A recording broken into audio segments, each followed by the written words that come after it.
بسم الله الرحمن الرحيم. تليها بوليس كدولة هيرشبيل سراكيشا معلنك الدكسيجا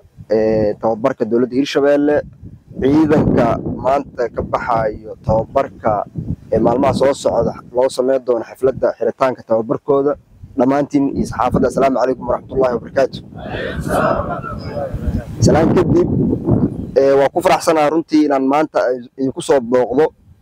xaruntan oo tababarka idinkaga socday dugsigan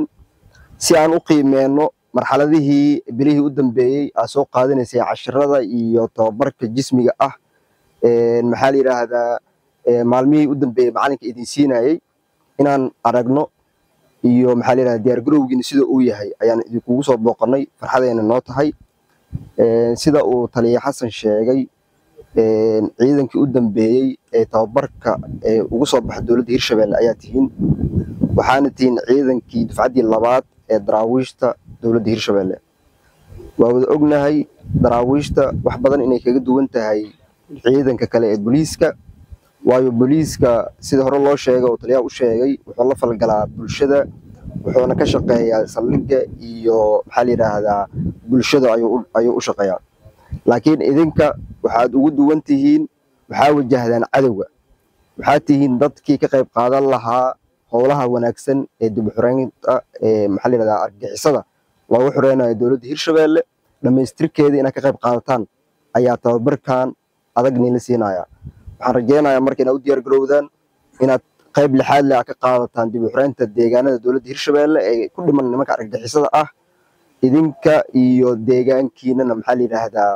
si nabadgelyo ah ugu noolaataan shacabkiinana ay ugu noolaadaan si nabadgelyo ah taas inaad ka shaqeysaan waa ballan soo ma waa u dhaarteen soo ma insha Allah hadduu ilaahay yiraahdo dowladda Hirshabelle waxay la wareegi doontaa dhammaan xuquuqaadkiina qof kasta oo ka tirsan ciidankan insha Allah waxa loo dhameystiri doonaa xuquuqaadkiisa ugu horeeya qalabkiisa iyo xuquuqda kale oo dowladda uu ku leeyahay marka la soo xiro tababarka oo maalmaha soo socda insha Allah tababarka si official ah madaxweynaha ugu sareeyo soo xiri doono ayaa noqon doontaan ciidanka rasmiga ah ee qalabeysan ee daraawiishta ku soo biiraya dowladda Hirshabelle idinkana waxaan idinka rajeynayaa inaad macallimiinta iyo saraakiishiinaba aad u dhagan nugulaataan marka aad qalabkiina la wareegtaan aad bulshadiina si naxariis leh ugu adeegtaan runtii hadalka oo maxaa la yiraahdaa noo dhiman si hoos aan isugu sheegi doonaa insha Allah sidaas ayaan ku soo gabagabeynaa. Assalaamu calaykum waraxmatullaahi wabarakaatuh.